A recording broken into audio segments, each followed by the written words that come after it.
Hello, everyone. Welcome to Celsius 233, your go-to place for fiction book summaries. Today we will journey through Long Live the King by Mary Roberts Rinehart. Long Live the King by Mary Roberts Rinehart, published in 1917, is a captivating story set in a fictional European kingdom. The novel combines elements of mystery, romance, and historical fiction, presenting a rich tapestry of court intrigue and the innocence of childhood juxtaposed with the heavy burden of royal duties. The protagonist, Crown Prince Ferdinand William Otto, a young and curious heir to the throne, navigates a world fraught with political tension and personal challenges.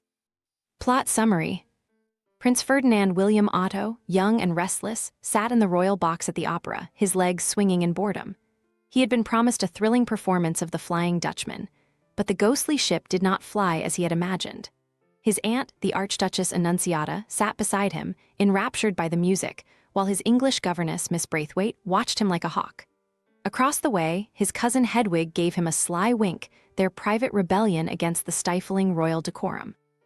Otto longed for adventure, for the world beyond the velvet curtains and gilded balconies. In a moment of daring, Otto slipped out of the royal box, careful not to attract attention. The corridor outside was empty, and the guard at the top of the private staircase was distracted, peering into the theater through a half-open door. With his heart pounding in his chest, Otto sneaked past and down the grand marble staircase, out into the bustling street. The city's noises, the smells of food from street vendors, and the sight of ordinary people going about their lives intoxicated him. For the first time, he was just another boy in the crowd, not the crown prince, not the heir to a troubled throne.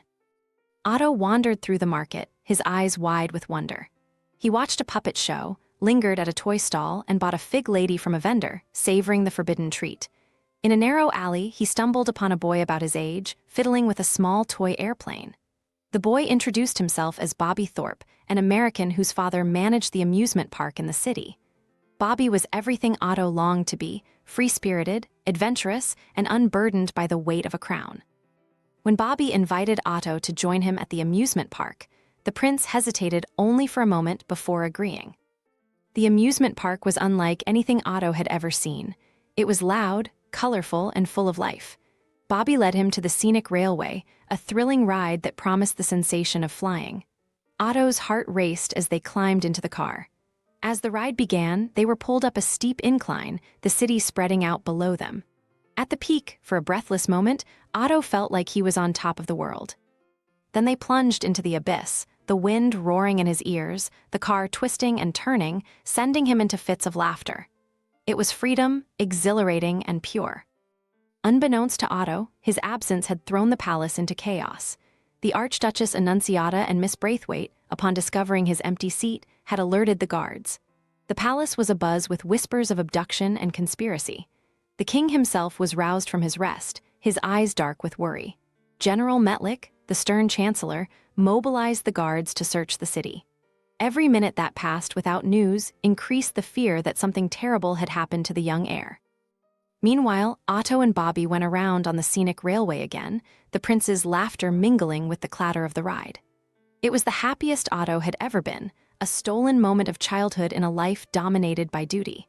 But as the sun dipped lower in the sky, Otto knew he had to return.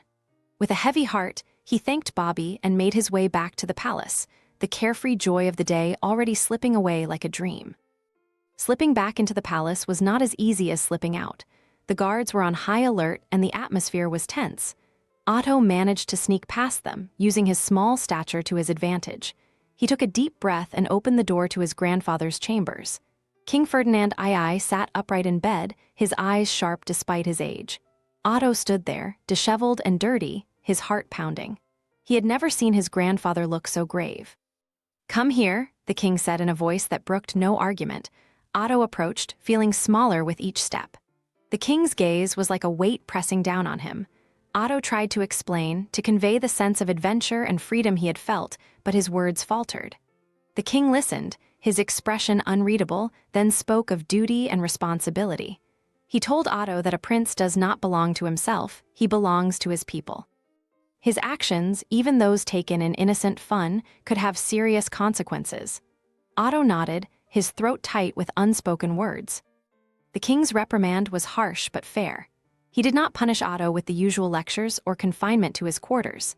Instead, he gave him a lesson in the heavy burden of the crown, a lesson that Otto would carry with him long after the sting of punishment would have faded. "You will be a king someday," the old man said, "and a king must always put his country before himself."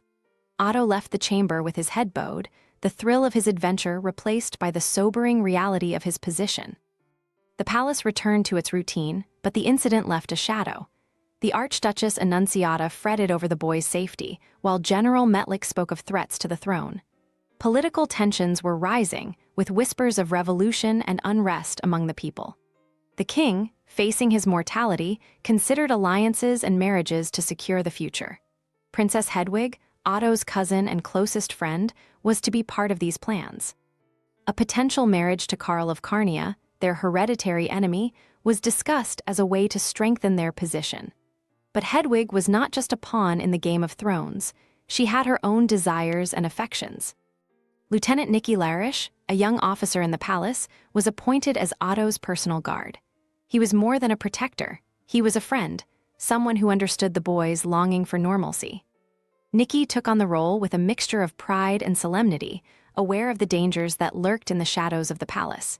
He was tasked with keeping Otto safe, but also with giving him a semblance of the childhood that was slipping away from him. Days turned into weeks, and Otto's life returned to the structured monotony of lessons and protocols.